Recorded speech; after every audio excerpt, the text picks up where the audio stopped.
दोस्तों नमस्कार। मैं नासोनाचली कथा कहानी और उपन्यास की संग के साथ पुनः हाजिर हूँ। दोस्तों इस समय हम लोग सुन रहे हैं उपन्यास कोहबर की शर्त, जिसे लिखा है केशव प्रसाद मिश्र ने। यह उपन्यास 4 खंडों में है। अब तक इसके 3 खंडों का वाचन पूरा हो चुका है। आइए सुनते हैं चौथे खंड के पहले भाग का वाचन मेरे अर्थात नासोनाचली के स्वर में। सारा खेल ही समाप्त हो गया। इस हरे भरे घर की फिजा ही बदल गई। उछलते कूदते हिरन की जैसे चारों टांगे एक साथ ही कोई बात दे। चंदन भरभरा कर बैठ गया। सूझबूझ एकदम हवा हो गई। द्वार पर रहता तो वहां की उदासी काटने लगती। घर में आता तो बिलखती हुई गुंजा मन का ढांढस ही तोड़ देती। किंतु वह समझाने लगता। समझाते समझाते वह स्वयं भी रो पड़ता। बाहर आता तो फिर वही अकेलापन, दुआर खंड की वही उदासी मन को वेधने लगती। यह पचीसा था जिसने आकर दुआर का काम संभाल लिया। रह रहकर चंदन को समझाता रहता, बोधता रहता। वैद्य जी हर दूसरे तीसरे दिन आकर गुंजा से मिल जाते। चंदन से कह सुन जाते। श्राद्ध के बाद वह फिर आए। चंदन द्वार पर ही था। आंगन में खाट पर बैठकर गुंजा से बोले, महतारी ने बुलाया है। गुंजा ने कुछ भी उत्तर नहीं दिया। वह सिर झुकाए चुपचाप नीचे देखती रही। तो वैद्य जी फिर बोले, कुछ दिन के लिए चौबे छपरा चलोगी? चौबे छपरा जाके अब क्या करूंगी बाबू? तुम्हारी महतारी तुम्हें देखना चाहती है, तुम्हारा मन भी बहल जाएगा। अब चौबे छपरा में मेरे लिए क्या धरा है? सुख इस घर में भोगा तो दुख के दिनों में नैहर जाके क्या करूंगी? थोड़े दिनों के लिए अगर चली भी चलूं तो यहाँ रामू चंदन को कौन देखेगा? इनको किस पर छोड़कर चलूं? रामू तो साथ चल सकता है, वैद्य जी बोले, लेकिन चंदन?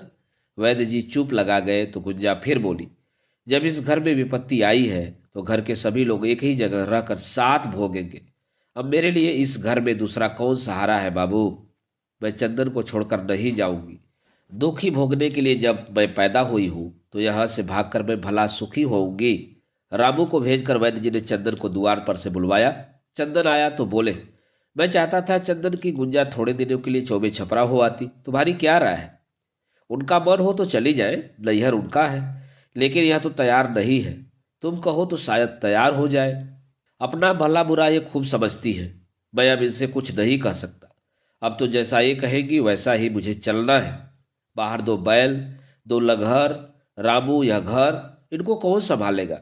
यह तो अच्छी तरह यही समझ सकती है। मुझसे आप नाहक पूछते हैं तो किससे पूछूं चंदन? घर के मालिक एक तरह से पहले भी तो भी रहे हो, अब तो हो ही गए। मालिक मलकाओं की बात छोड़िए वैद्य जी, जो हमारी किस्मत रही है उसे देख ही रहे हैं। ऐसा भी दिन कभी देखना पड़ेगा, ये सपने में भी नहीं सोचा था। आप तो इनके बाप हैं, दुख में सहारा देने चले आए। मुझे तो अपने बाप महतारी के चेहरे तक याद नहीं।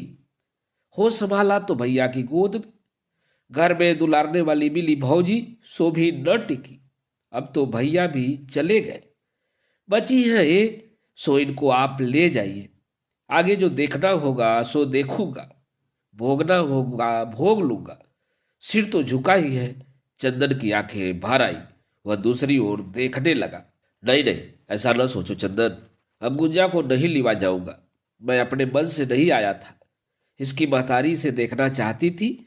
मैं तो यहाँ आ गया, लेकिन वह कैसे आएगी? लेकिन मैं जाकर समझा दूंगा।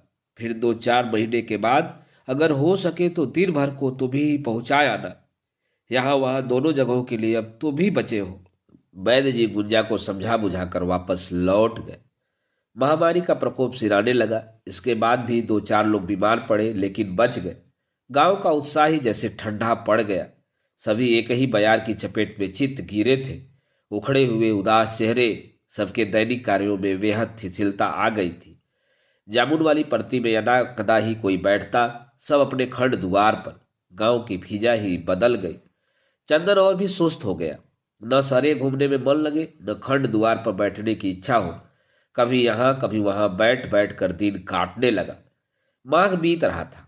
खेत में मटर और चना गोटा रहे थे। पचीसा चंदन के सिर पर सवार रहता, बार बार टोकता, समझाता रहता, चंदन इतनी बड़ी खेती गृहस्थी बर्बाद न करो। भौजाई और भतीजे का मुंह देखो। जो हुआ सो बीत गया। जिसको जाना था चला गया। उसके कारण जो पास है उसकी ओर से आंखें क्यों मूंद रहे हो? ऐसी जमी हुई खेती यदि उखड़ गई तो कहीं के न रहोगे। रोने धोने और उदास रहने से कुछ नहीं मिलता। पीठ की धूल झाड़ पोंछ कर खड़े हो जाओ चंदन, आगे बहुत काम करने हैं। पचीसा के बार बार समझाने से चंदन कुछ संभलने लगा। खेत सरे घूमने लगा, काम में रुचि लेने लगा। जब तक बाहर रहता मन लगा रहता, घर आता तो गुंजा को देखकर उसका सारा धीरज छूट जाता। गुंजा जैसे फिर कुंवारी हो गई। कौन कह सकता है कि इस मांग में कभी सिंदूर भरा होगा। इस उम्र में तो बहुत सी लड़कियां कुंवारी रहती हैं। कभी कभी गुंजा के तीनों रूप चंदन की आंखों में नाच जाते। कुंवारी गुंजा, सुहागिन गुंजा और अब की निस्तेज बुझी हुई मुरझाई विधवा गुंजा। चंदन भीतर ही भीतर कांप जाता। गुंजा चुप हो गई। उड़ने वाले रंगों से रंगे हुए चित्र की भांति उसके चेहरे की कांति फीकी पड़ती गई। आंखों के नीचे कुछ स्याही आने लगी। चंदन बार बार समझाता, बार बार बोधता, अक्सर अपने अगोछे से उसकी आंखें पोंछता, लेकिन गुंजा के उतरते हुए चेहरे पर पल भर को भी ठहराव न आया। चंदन एक दिन खींच गया। तो ठीक है, अब मैं भी इस घर में नहीं रहूंगा। क्या हुआ? गुंजा ने पूछा। मेरी एक भी बात जब सुनती ही नहीं हो तो इस घर में रह के क्या करूंगा? तुम्हारा घर है, तुम संभालो। तो जाओगे कहाँ? जहां मेरा मन करेगा चला जाऊंगा। इतना अब मुझसे सहा नहीं जाता। पचीसा कहता, भौजाई भतीजे का मुंह देखो, मन में ढांढस करो, लेकिन तुम हो कि सारा ढांढस सारा धीरज चुटकी बजा के तोड़ देती हो। आखिर मैं पत्थर का नहीं हूं गुंजा। तुम एक बार में तिलमिला गई। मेरे सिर पर तो न जाने कितने निशान हैं। मैं ही तुम्हें दुख देती हूं। हाँ हाँ, मेरे सारे दुखों की जड़ तुम हो और कोई नहीं। अब तक जो हुआ सो हुआ। आगे भी चाहती हो कि मैं घुट घुट के ही मर जाऊं? मुझसे अब सहा नहीं जाता। मैं घर छोड़कर चला जाऊंगा। चंदन ने अपना मुंह घुटनों में छिपा लिया। गुंजा उठ खड़ी हुई और चंदन का सिर ऊपर उठाती हुई बोली, तो कहो, मुझे क्या कहते हो? कहना क्या है? मेरी देह छू के कहो कि अब तुम कभी नहीं रोओगी। गुंजा चंदन का मुंह ताकने लगी तो चंदन ने अपनी बांह बढ़ाकर कहा, लो, मेरी देह छू के वचन दो कि अब कभी नहीं रोओगी। गुंजा चंदन की बांह छूकर बोली, लो, अब कभी नहीं रोऊंगी। चंदन बाहर चला आया। दोस्तों, अभी आप सुन रहे थे उपन्यास कोहबर की सत के चौथे खंड के पहले भाग का वाचन। दोस्तों, अब लीजिए सुनिए उपन्यास कोहबर की शर्त के चौथे खंड के दूसरे भाग का वाचन मेरे अर्थात ना सोनाचली के स्वर में। धीरे धीरे घर में स्थिरता आने लगी। गृहस्थी के काम में गुंजा मन लगाने लगी। घर एक ढर्रे पर आने लगा। चंदन बाहर भीतर के सारे काम नियमित रूप से संभालने लगा। घर का बिखरा हुआ उदास अलस वातावरण सिमटने लगा। भारीपन कम होने लगा। खेती गृहस्थी के कामों के बारे में गुंजा चंदन बैठकर राय बात करने लगे। जिंदगी चल निकली। छपटी काटने वाली गड़ासी की धार मुरहा गई थी। सवेरे ही चंदन ने गड़ासी पचीसा को दे दी थी कि रामपुर के लोहार से जाकर पिटवा लाएगा। दोपहर को खेत से हरियरी का बोझ लेकर लौटा तो गड़ासी अपनी जगह न मिली। अगल बगल सभी लोग अपने अपने द्वार पर छपटी काट रहे थे। मांगता भी तो किससे? हार कर पचीसा के घर की ओर बढ़ा। बहुत दिनों बाद पश्चिम की बारी में पैर रखा था। मन में अजीब तरह की उत्सुकता भरी हुई थी। बाला को देखे हुए बहुत दिन हो गए थे। अब न जाने बीमारी के बाद उसका चेहरा कैसा हो गया होगा।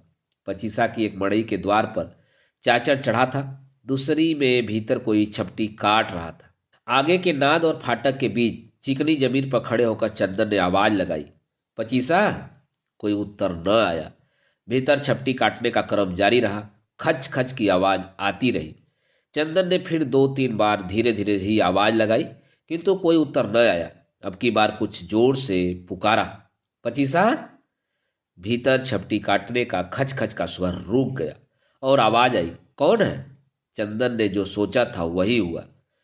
थमे स्वर में धीरे से बोला, मैं हूं चंदन। क्या काम है? बाबू घर में नहीं है? भीतर से ही बाला बोली। चंदन रुक कर कुछ सोचने लगा। भीतर भी बाहर से कुछ सुनने की ही प्रतीक्षा थी। क्या बाहर नहीं निकलोगी? चंदन ने धीरे से कहा। इतना बहुत था। बाला की बीमारी के बाद उसे पहली बार चंदन देख रहा था। हाथ पैर झाड़ छपटी काटना छोड़कर बाला बाहर निकली। चंदन सहम गया। यह कौन है? वह बाला कहाँ गई? हाथ पैर और मुंह पर चेचक के बड़े बड़े दाग, उस गोल गोरे चेहरे की बड़ी बड़ी 2 आंखों में से एक। बाला ने मुंह फेर लिया। अब मेरी ओर देखोगी भी नहीं? देखने दिखाने लायक अब यह देह नहीं रही चंदन। नाता बस देह देह का ही था? चंदन ने पूछा। जो चीज आंखों को बुरी लगे उससे लगाव होता ही कहाँ है चंदन। मन का नाता भला कौन निभाता है। तू भी यही कहती है बाला। मेरे कहने न कहने से क्या होगा चंदन, जो तुम्हारे सिर पर आ पड़ी है उसी से उबर जाओ तो बहुत है। इतना जो संभाल रहे हो तुम्हारे लिए कम नहीं है। कल शीशे में अपना मुंह देखा तो लगा कि भगवान ने मेरा हक पद छीन लिया। जब रूप ही न रहा चंदन तो भला मोह कौन देगा। अच्छा हुआ जो आ गए। बहुत दिनों से मन करता था देखने को। सोचती थी माई से कह के बुलवाऊं, लेकिन हिम्मत नहीं होती थी। और जब आया तो बड़े के बाहर नहीं निकलती थी। चंदन ने बात कस दी। हाँ, यह एक आंख वाला कुरूप मुंह लेकर तुम्हारे सामने आने में डरती थी। भौजाई कैसी है? कुछ रुक कर चंदन बोला। पचीसा को गड़ासी पिटवाने को दी थी, देखो कहीं रखी है क्या? देखती हूँ। बाला मुड़कर मड़ई में गड़ासी खोजने चली गई। 2-1 मिनटों के बाद गड़ासी लेकर लौटी तो चंदन बोला, कहते हैं नारियल का पानी मलने से माता के दाग बहुत जल्दी भर जाते हैं। नारियल का पानी मैं कहाँ पाऊंगी? मुझे कौन लाकर देने वाला है चंदन? और ये दाग भरे या न भरे, मन में अब कोई लालसा न रही। संसार में कब किसका मन भरा है। रूप का घमंड कभी मन में आया था सो परमात्मा ने चूर कर दिया। अब तो इसी बलिहार में दिन काटने हैं। कभी कभी सूधी लेते रहोगे तो मेरे लिए बहुत बड़ा सहारा होगा। अगर भूल बिसार दोगे तो भी मैं क्या करूं? पहले सी बात अब कहाँ रही। न वह मन रहा न वह उमंग रही। बाला की आंखें भर आई। चंदन चुपचाप बाला की ओर देखता रहा। बाला की आंख से जब टप से आंसू गिरा और उसने अपने आंचल से आंखें पोंछी तो चंदन बोला, तू अपने ही भाग्य को रोती है? घड़ी भर को भी कभी मेरी किस्मत के बारे में सोचा है? हाँ चंदन, ये तो ठीक कहते हो। आदमी इतना स्वार्थी होता है कि उसे अपना दुख दूसरे के बड़े से बड़े सुख से भी भारी लगता है। जिस दिन भाई को फूंक कर लौट रहे थे तो मैंने तुम्हें देखा था। बड़ी देर तक यही सोचती रही कि आदमी से बड़ी उसकी किस्मत होती है। अपने किए कराए कुछ नहीं होता है। और वैसा आदमी जो दूसरों के आंसू ही पोंछने के लिए बना हो, उसकी था कौन पा सकता है चंदन। जाओ, तुम्हें देर हो रही होगी। हाँ, अभी छपटी काटनी है। चंदन लौट पड़ा। द्वार लौटते हुए चंदन का मन नए सिरे से उचट गया। जनेरा के खेत में मचान पर ही बाला बार बार आंखों के सामने खड़ी हो जाती। यह वही बाला है, लेकिन हिरनी की एक आंख कहाँ गई? चेहरा इतना कुरूप कैसे हो गया? भैया का चेहरा भी कितना भयंकर हो गया था। वह उनके साथ ही चला गया तो सबको एक दिन चल देना है। यहाँ कुछ भी टिकता नहीं है, न यह रूप, न यह देह और न संसार की कोई भी चीज। तो यह माया मोह किस लिए? भौजी चली गई, भैया चले गए, एक दिन मैं भी चला जाऊंगा। गुंजा चली जाएगी, बाला चली जाएगी, एक एक करके सब चले जाएंगे, सब चले जाएंगे। यह तो खेल है, तमाशा है। पेड़ों के नीचे से द्वार की ओर बढ़ते हुए चंदन के अगल बगल जैसे कोई गर्म बयार बह गई। सामने के खेतों की ओर निगाह गई तो देखा जैसे हल्का पीलापन छा रहा था। खेत पकने लगे। हरी भरी असरें सूख कर झंझना जाएगी।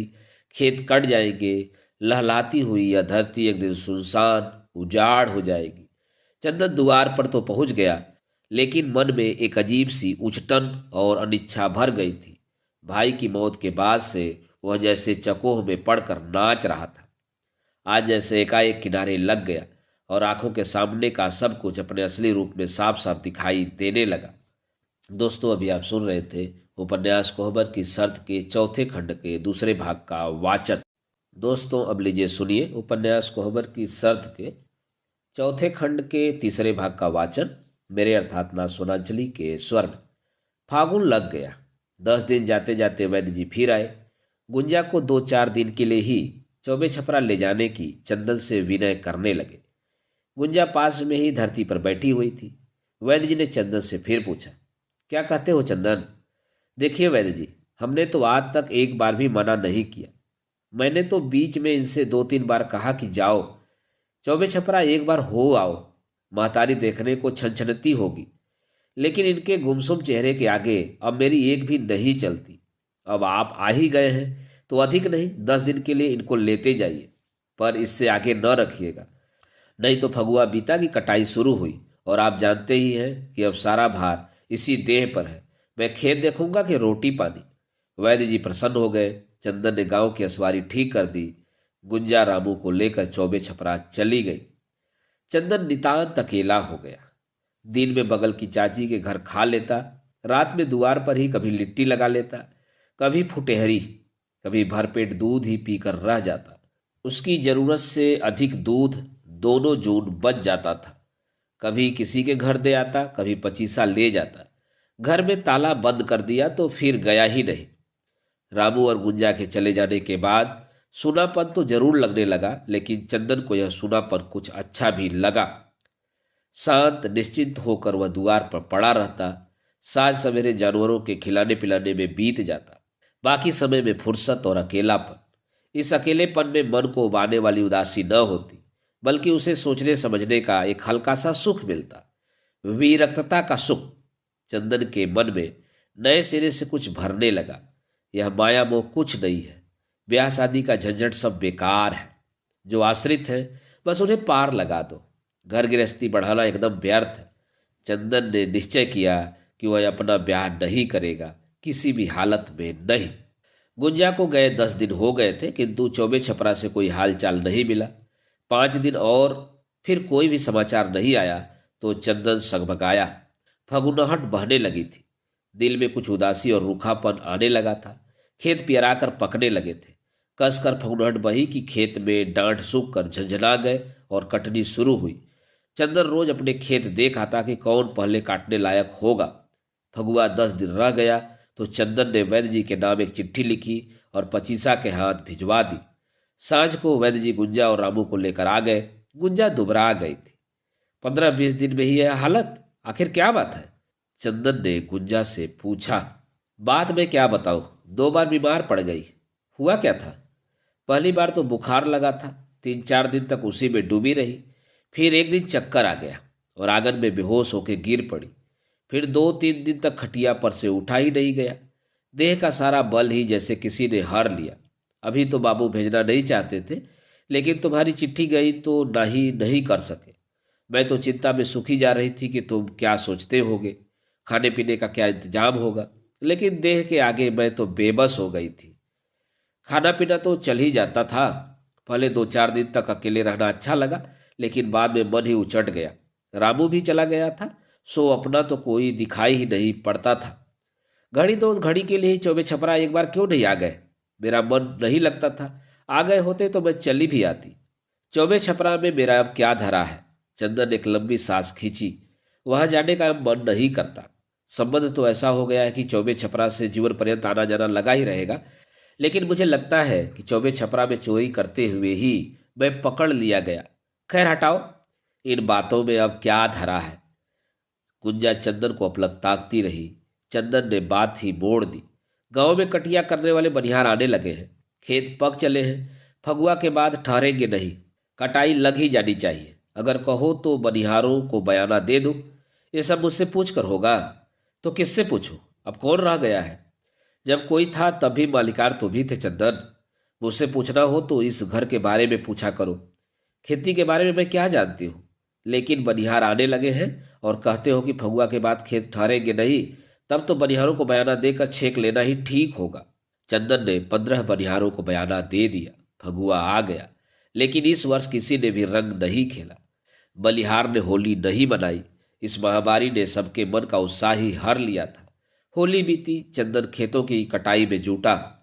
बनिहारों के दल गांव के सरेह में जुट गए। खलिहानों में अनाज के बोझे टलियाने जाने लगे। अजोरिया रात में बनिहार लगभग रात भर काटते रहे। चंदन के साथ पचीसा और उसका परिवार था। चंदन ने पचीसा को एक बार मना भी किया था कि साथ में खुद रहे, बाला और उसकी महतारी को कटाई में न लाए, लेकिन वह माना नहीं। बोला, खाने भर को अनाज मुझे मिलने लगा चंदन, तो हम बदल नहीं गए।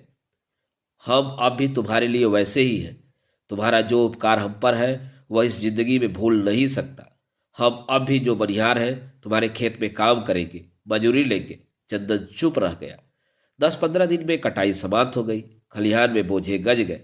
दिन को धूप में मजे की गर्मी आ गई थी। थोड़े दिनों तक बोझों को सूखने दिया गया। फिर दौरी के लिए चंदन ने गेहूं के बोझों को खुलवाया। चैत बीत रहा था। लोग दौरी कर रहे थे। गेहूं की दौरी में ही चंदन को 15 दिन लग गए। खलिहान में गेहूं भूसे के बड़े बड़े 2 टाल लग गए। फिर चना और तब सरसों की दौरी हुई। बैसाख की गर्मी और ऊपर से पछुआ दौरी में डांट खूब टूटने लगी। बैसाख बीतते बीतते चंदन की दौरी वो सावन समाप्त हो गई। खलिहान में से अनाज घर ढोया जाने लगा। घर में खड़े हुए अनाज के कोठले और दीवार के सहारे रखे हुए बड़े बड़े मिट्टी के कूड़े जब अनाज से भर गए तो चंदन ने गुंजा से पूछा, साल भर के खर्चे से अधिक के लिए तो अनाज घर आ गया, अब बाकी का क्या करूं? खलिहान में अभी कितना अनाज है? तौल का अंदाजा तो हमें नहीं है, लेकिन जितना गेहूं घर के लिए आया है उससे 7-8 गुना जरूर होगा। 4 हिस्सा जौ होगा। पचीसा कह रहा था कि 20 मन चना होगा, 10 मन अरहर और लगभग 30 मन सरसों, बाकी और अनाज। सबके आंगन में गाड़ गड़ता है चंदन, देख के साध लगती है। हमारा आंगन सूना लगता है, कहो तो गाड़ गड़वा दूं? हाँ, खलिहान का आधा अनाज गाड़ में डलवा दो, बाकी बेच दो। लेकिन इतना अनाज होगा क्या? यह भी पूछने की चीज है। घर में परोजन पड़ेंगे, तुम्हारा ब्याह होगा, खाने वाले मुंह बढ़ेंगे। तुम भी सपने देखने लगी। चंदन कुछ हंस कर बोला, आंगन में गाड़ की तुम्हारी साध है तो पूरी हो जाएगी, बाकी तो मन का मोदक फोड़ना ही है। चंदन बाहर निकल आया। साइड देखकर 2-4 रोज के भीतर आंगन में गाड़ गड़ गया। गुंजा का मन हुलस गया। बाकी अनाज खलिहान से ही चंदन ने बेच दिया। खलिहान से अनाज उठ गया। साल भर माल गोरुओं के खाने लायक खोप में भूसा भर गया। तब जाकर चंदन ने चैन की सांस ली। पचीसा को उसकी मजूरी से 2 मन अधिक अनाज चंदन ने दे दिया था, सो वह जुड़ा गया था। जेठ की लू और तपन बढ़ने लगी थी। खा पी कर लोग अपनी अपनी पलानी में घुसते तो सांझ को ही निकलते। दिन भर पलानियों में ताश जमता। शादी ब्याह के देखनहरू घूमने लगे थे। लोग चंदन के लिए बड़राने लगे। वैद्य जी भी 1-2 लोगों के साथ आकर चंदन को दिखा गए थे। गुंजा से चंदन के ब्याह के बारे में बात भी चलाई थी, लेकिन गुंजा ने अभी तक चंदन से कुछ नहीं कहा था। दिन में खाना खाने चंदन आया तो खाना परोस कर आगे बैठ पंखा झलती हुई गुंजा ने धीमे से कहा, अब आगे क्या होगा चंदन? चंदन ने कौर चबाते हुए गुंजा की ओर देखा। क्या करूं? आगे कुछ सोचते हो? आगे की भगवान सोचता है, यह मेरे जिम्मे नहीं है गुंजा। जो होना है वह तो आगे आता ही जा रहा है। लेकिन अपना धर्म, धर्म उपदेश की सूझने लगी। धर्म उपदेश नहीं, लोक लाज की बात कहती हूँ चंदन। लोग तुमसे क्या कहता है? आज नहीं कहता तो कल कहेगा ही। घर की परंपरा तो चलानी ही है, इसमें कोई रोक टोक तो नहीं आई, घर चल ही रहा है। लेकिन इस तरह से हम और तुम कब तक रहेंगे? गुंजा ने फिर धीमे से कहा, मेरे फेर में तुम इतनी क्यों पड़ती हो? तो किसके फेर में पड़ूं चंदन? मेरा अपना कौन है? अब मैं किसका मुंह देखूं? किसके सुख दुख की बात कहूं? तो चाहती क्या हो, खुल के कहो। मेरी ही चाह की बात नहीं है चंदन। चाह तो मेरी भगवान ने कभी पूरी ही नहीं की। मैं तो कहती थी कि मेरे नसीब में भगवान ने सुख नहीं दिया, तो मेरे कारण तुम क्यों दुख भोगो। चंदन भोजन कर चुका था। हाथ धोकर, बगल की थाली सरकाकर, गमछे से हाथ पोंछकर दीवार से पीठ टेक बोला, अगर तुमसे मेरा ब्याह हुआ होता तो भी तुम मेरी आंखों के सामने इसी घर में रहती। सो है ही, अब और क्या चाहती हो? लेकिन अब लगता है कि इतना ही सब कुछ नहीं है चंदन। इसके बाद के लिए हम तुम नहीं रहे। देह की भूख प्यास भी तो होती है। मेरे लिए भगवान ने पग पग पर गड्ढे खोद ही दिए। अब तुम मुझे नहीं बचाओगे तो खड़े होने के लिए मुझे बराबर धरती कहाँ मिलेगी? मुझे तो जैसे रखोगे रहूंगी, लेकिन हम तुम दोनों से बड़ा है यह कुल, उसकी लाज है, वंश की परंपरा है। अब तो हमें उसके अनुसार चलना होगा। हम तो हमेशा नहीं रहेंगे, लेकिन जब तक है, यदि उस बीच कहीं भी हम चूक गए तो फिर सब कुछ उजड़ जाएगा। चंदन गुंजा का मुंह ताकने लगा तो गुंजा बोली, मेरा मुंह न देखो चंदन, आगे की राह निकालो। चंदन के राह निकालने से यदि कभी कुछ हो सका होता तो आज यह सब न हुआ होता। अब जो कुछ होगा उसे सिर माथे पर ओढ़ने के लिए तैयार बैठा हूं गुंजा। ऐसा कह देने से अब मुझे कहाँ शरण मिलेगी? शरण तुम्हें वही देगा जिसने यह सब कुछ किया है। मगर सहारा तो तुम्हारा ही है। शुरू से अब तक तुम्हारा ही मुंह देख के मन को ढांढस देते रही हूं। लेकिन बाबू कभी कभी कहते थे कि जो दवा कभी प्राण बचाती है वहीं कभी घातक भी हो जाती है। यह ठीक कह रही हो गुंजा। मैंने कभी किसी को सुख नहीं दिया है, लेकिन क्या करूं, भगवान ने मेरी आगच ही ऐसा बना दिया है कि जिस बिरवे पर भी नजर पड़ी वह सुख मुरझा गया। जन्म लिया तो महदारी बाप चले गए, पोसने पालने वाले भैया चले गए, दुलारने संवारने वाली भौजी भी चली गई, कल तक जिसका भरोसा था आज उसी के लिए घातक बन गया। पता नहीं आगे क्या क्या देखना पड़े। बात समाप्त कर चंदन ने गुंजा की ओर देखा तो उसकी आंखों से गंगा जमुनी बह रही थी। इसमें रोने की क्या बात है? हो न हो, लेकिन मेरे भाग्य में घुट घुट के ही मरना लिखा है, तो उसे तुम कहाँ तक रोकोगे? जिस घर को तुमने सवारा बनाया है, चाहते हो तुम्हारे ही सामने उजड़ के उसमें आग भी लग जाए तो लगे। घर तुम्हारा है, तुम घर के मालिक हो। लेकिन एक बात सुनो चंदन, अपने कोहबर की रात में मैं होश में थी, तब दीपा सत्ती की कथा भी रह रह के याद आया करती थी और सोना में पानी भरा था। लेकिन मैं सब कुछ सह गई तुम्हारी आस पर, और आज तक यही सोचती रही हूं कि तुम्हारे ही सहारे जैसे तैसे दिन कट जाएंगे, घाव में इतनी व्यथा न होगी। लेकिन क्या? लेकिन अब तो तुम मेरी बात भी सुनने को तैयार नहीं हो। तुमने कहा क्या जिसे मैंने नहीं सुना? अपनी ही ओर से नहीं कहती, औरों की भी ओर से कहती हूँ। 2 बार बाबू आए, दोनों बार उन्होंने मुझसे कहा कि मैं तुम्हारे ब्याह की बात चलाऊं। मेरा ब्याह? चंदन कुछ चौंक कर बोला। हाँ, तुम्हारा ही। और तुम अगुवाई करोगी? यह भी हो सकता है। चंदन ठठाकर हंस पड़ा। अभी खिलवाड़ से तुम्हारा पेट नहीं भरा है गुंजा। मेरे दुख से तुम्हें संतोष नहीं हुआ? अगर यह खिलवाड़ है चंदन तो ठीक है, तुम्हारे जो मन में आए करो। तुम्हारी राह रोकने वाली मैं कौन होती हूँ? मैं तो अपने जीने की राह बनाना चाहती थी, लेकिन तुम्हें दूसरे ढंग से सुख मिलता है तो वही करो। मुझे तो अब भी दीपा सत्ती की कथा भूली नहीं है। सोना में बाढ़ फिर से आएगी। और गुंजा की आंखें एकाएक मूंद गई। वह दीवार के सहारे टिक गई, दांत बैठ गए। जब धरती पर गिरने लगी तो चंदन की निगाह पड़ी। लपक कर गुंजा की गर्दन और पैर के नीचे हाथ लगा चंदन ने उठा लिया और बगल की चारपाई पर सुलाकर मुंह पर पानी के छींटे देते हुए उसने गुंजा की नाक दबा दी। थोड़ी देर में गुंजा ने आंखें खोल दी। चंदन सिरहाने बैठ पंखे से हवा कर रहा था। हाथ उठाकर गुंजा ने मना किया, किंतु चंदन ने गुंजा को करवट लिटा दिया और पंखा हाँकता रहा। गुंजा का चेहरा एकदम पीला हो गया था, आंखों के नीचे स्याही सी भर आई थी। लगभग आधे घंटे बाद वह बैठ सकी। तो चंदन, मुझे इस घर में नहीं रखोगे? अपना ब्याह नहीं करोगे? मेरे ब्याह करने न करने से तुम्हारे यहाँ रहने में क्या अंतर पड़ता है? बिना तुम्हारी दुल्हन के तुम्हारे साथ मुझे अकेला कौन रहने देगा? और दूसरा ऐसा कौन सा ठौर है जहां तुम्हारे बिना मैं जी सकूंगी? गुंजा की आंखें फिर भर आई। बोलो न चंदन, मेरे लिए क्या कहते हो? मुझे कुछ नहीं कहना है गुंजा।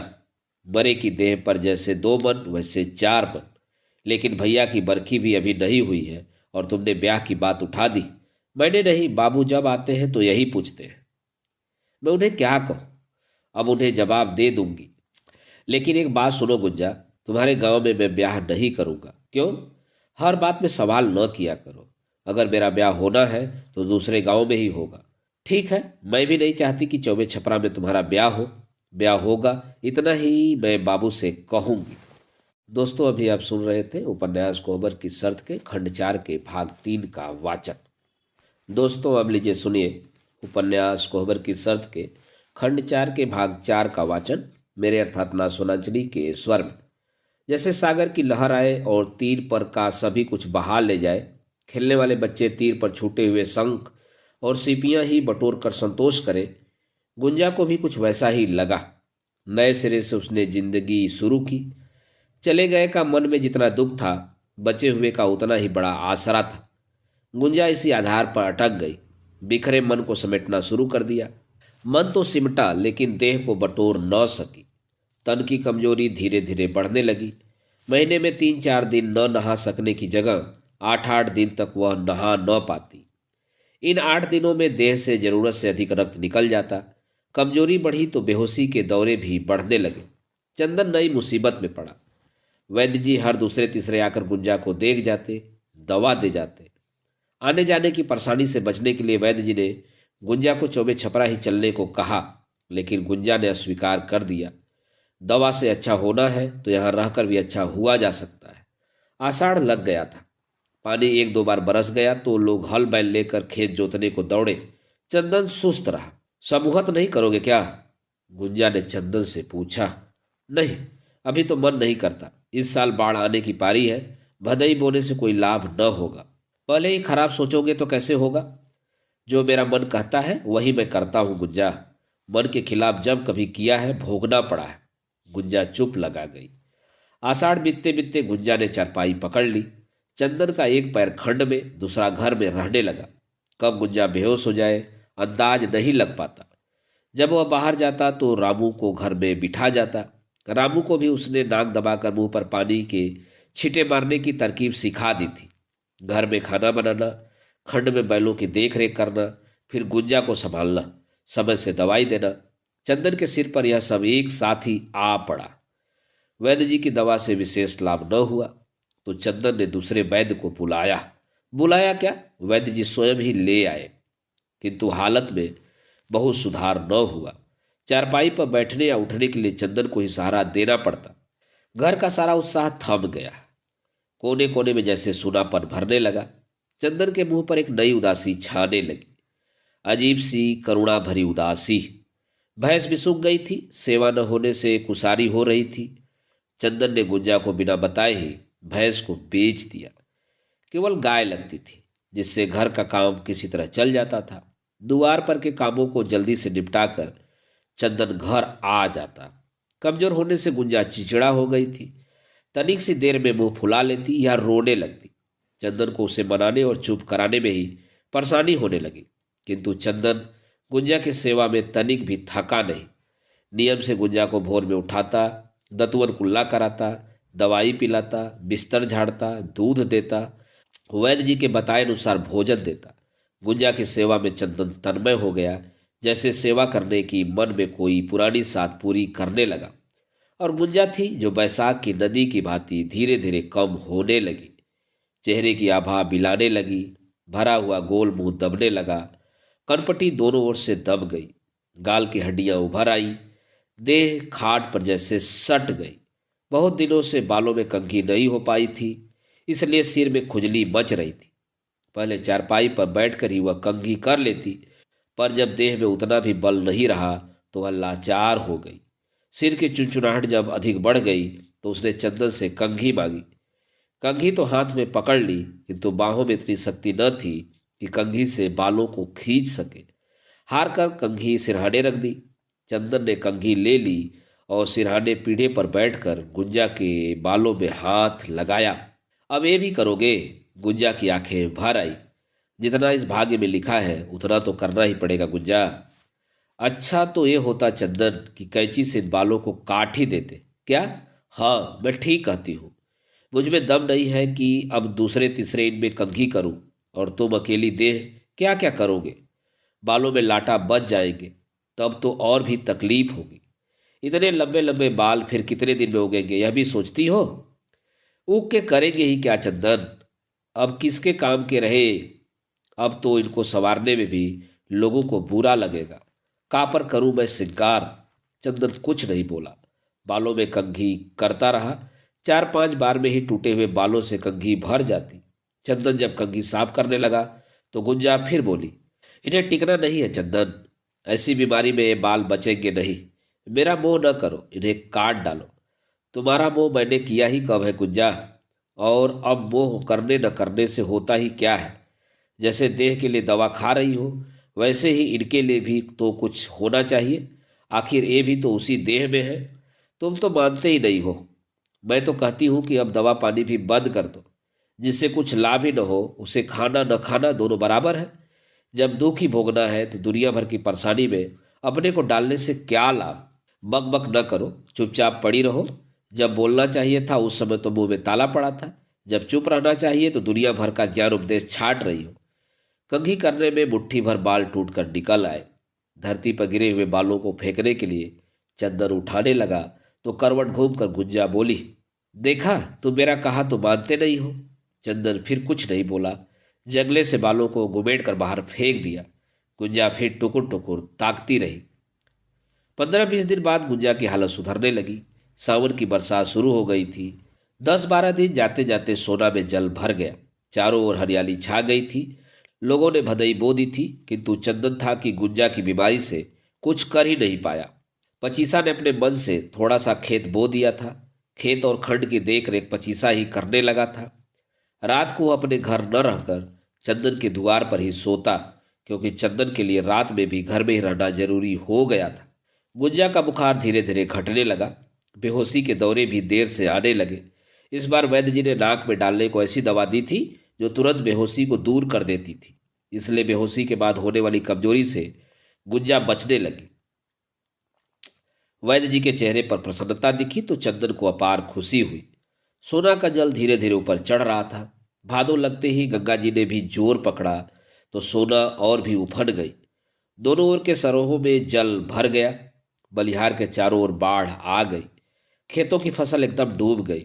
लोग वाहनों पर इधर उधर आने जाने लगे।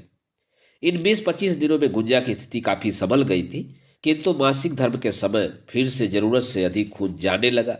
चौथे पांचवें दिन तो देह में अपार शिथिलता आ गई। बिस्तरे की चादर अक्सर खराब हो जाती। चंदन ने पचीसा को वैद्य जी के पास चौबे छपरा दौड़ाया।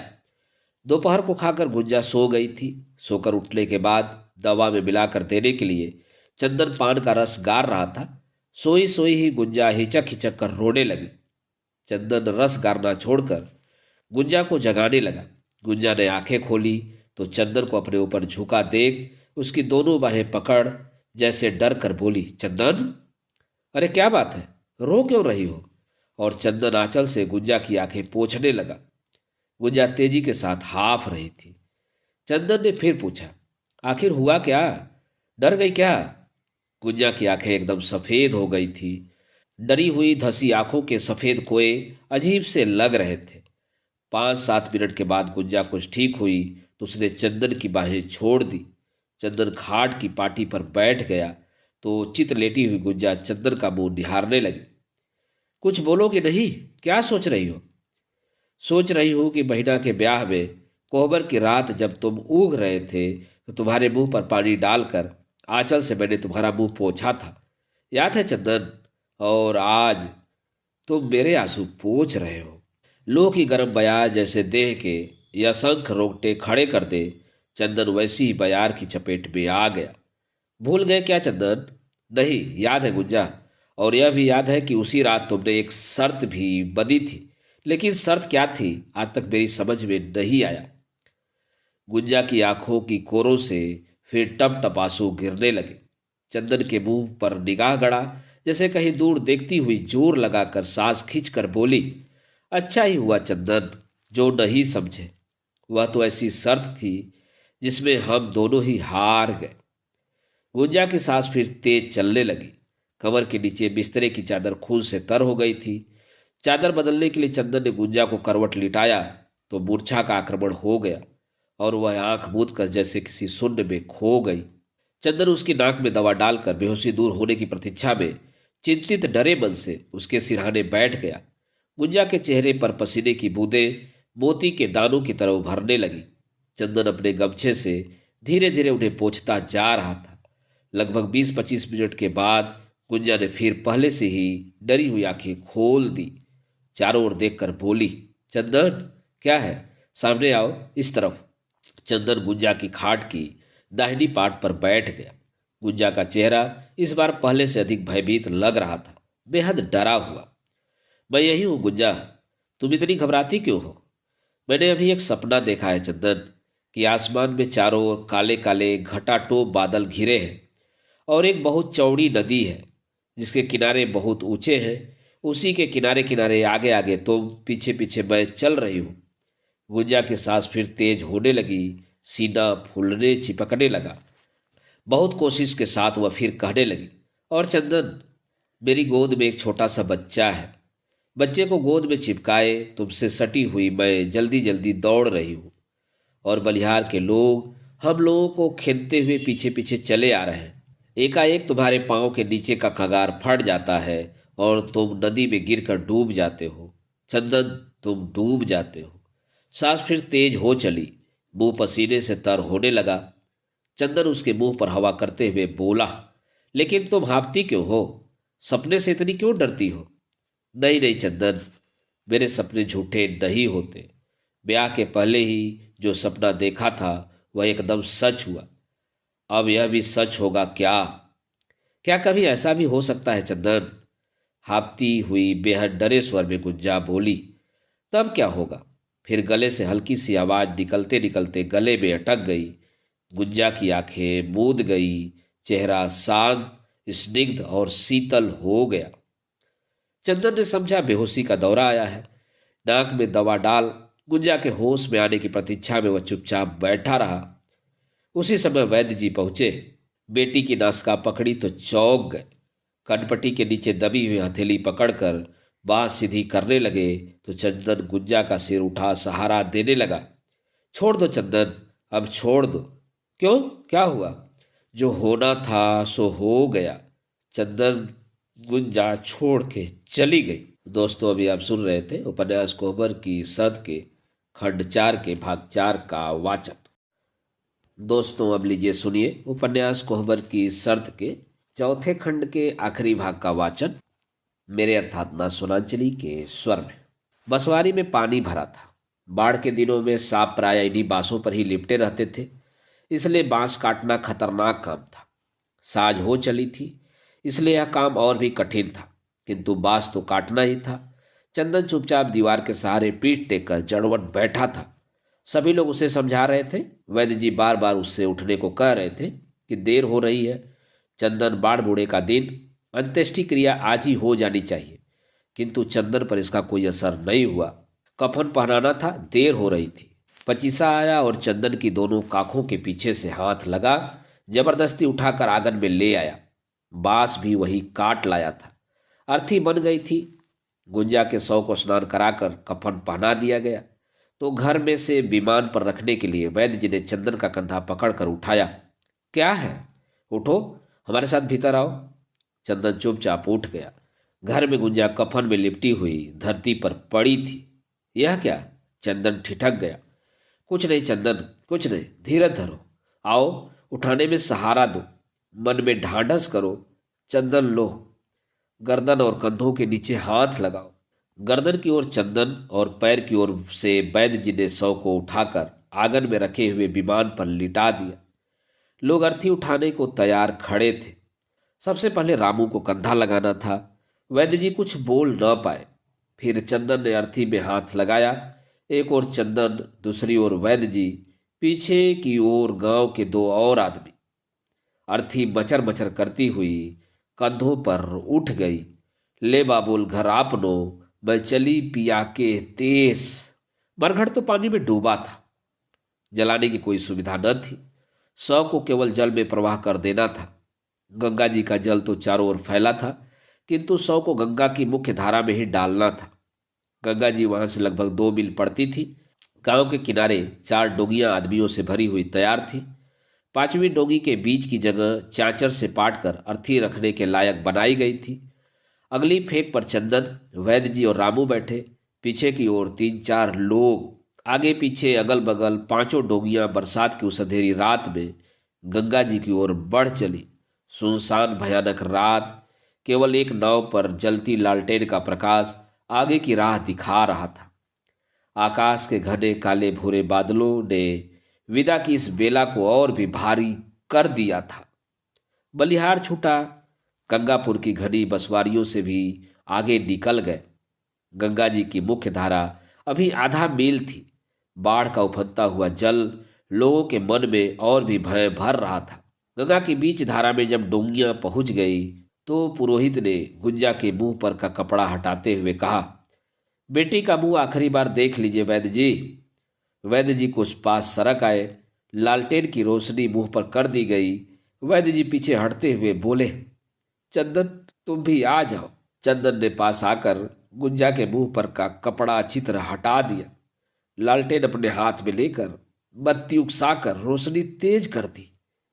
घुघराले बाल, उभरे ललाट के नीचे मुदी हुई आंखें, जैसे गाढ़ी निद्रा में लीन।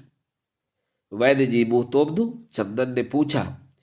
वैद्य जी फपक कर रो पड़े। चंदन ने मुंह ढक दिया। आगे पीछे दोनों बांसों में मिट्टी के 4 घड़े मजबूती से बांध दिए गए। 2 डोंगियां कठिनाई से सटाकर पानी में अर्थी उतारी जाने लगी। एक ओर के बांस चंदन पकड़े था, दूसरी ओर के 2 आदमी। चंदन साध के छोड़ना, एक साथ। वैद्य जी बोले। पहले घरों में जल भर दिया गया था। फिर लोग एक दूसरे से छोड़ने के लिए कहने लगे किंतु चंदन था जो बांस को पकड़े रहा। चंदन छोड़ो, छोड़ चंदन, खतरा करोगे क्या? बड़ी गंगा की धारा है, नाव उलट जाएगी। वैद्य ने चंदन का हाथ झकझोर कर छुड़ा दिया। गहरे अतल जल में गुंजा समा गई। हल्की सी एक भंवर आई, लेकिन साध कर हिसाब से नावे बलिहार को मोड़ दी गई। गांव की ओर पीठ करके बैठा हुआ चंदन भौरों से भरी हुई उस मटमैली धारा को थोड़ी देर चुपचाप देखता रहा। फिर अपने मुड़े हुए दोनों घुटनों के बीच सिर टेक उसने आंखें मूंद ली। दोस्तों, अभी आप सुन रहे थे उपन्यास कोहबर की सर। आपको यह उपन्यास कैसा लगा कमेंट बॉक्स में अपने कमेंट से हमें अवश्य अवगत कराइएगा। दूसरे उपन्यास और कथा कहानी सुनने के लिए आप मेरे साथ जुड़े रहें। धन्यवाद।